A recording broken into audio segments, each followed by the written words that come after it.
Hey, this video is about helping you get your ideas out of your head and into a course format. It is especially for you if you are a service provider and you've already been working with people in a done for you format or a done with you format, and you've been thinking to yourself, man, if I launch one of these online courses, it's going to be a craptastic thing, and there's a low completion rate of like 3%, and I'm not going to, why would I kill my revenue and reputation like that? That makes absolutely no sense. But at the same time, it could be really good.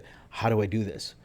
This is for you. The way to do it is with the M.A.P technique. It stands for model, assess, plan, and I use it to help all of my private clients logically structure the information and expertise that's inside of their head in a way that's helpful for everyone that they feel called to serve. So let's talk about it. The first step is model. All scientists start with a model that provides an understanding of what environment they're looking at right now, and you will do the same here. The first thing that you need to do is model the current bridge that you are using to get your clients from point A to point where they want to be. That bridge gets them across the gap from point A to B. And the way to model what you have is to just write down the steps that you usually use to get them there. But we're going to go a little bit further, because once you have those steps written down, it could be the 3 to 5 macro steps, or it could be a 20-step process, or it could be pulled from a standard operating procedure if you have that written down anywhere, or just an outline of actions that you have written down.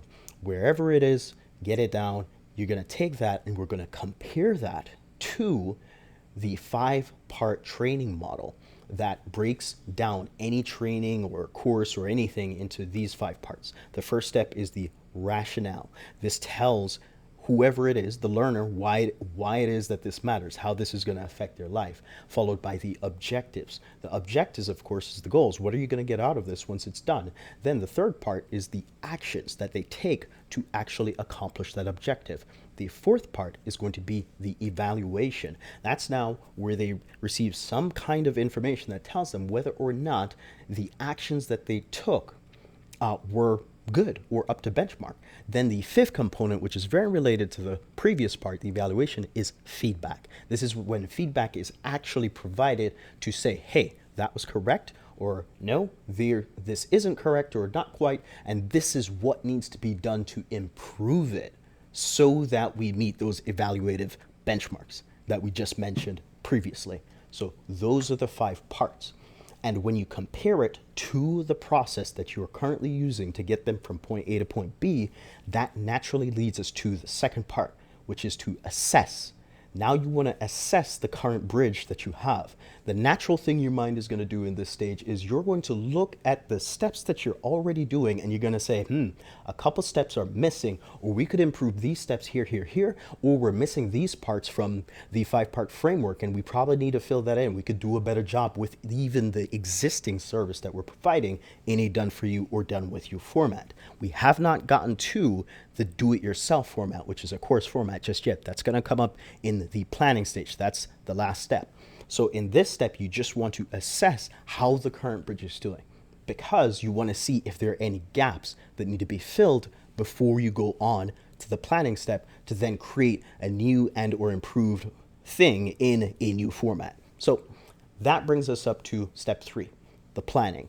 Now that we have an assessment of what is actually happening right now and what could possibly be improved, now we're going to see which parts of that 5-part framework would make sense to go into a course format. Could we put all of it in there? Maybe, maybe not. It all depends on done with you service format, done for you service format. Depends on what it is that you have.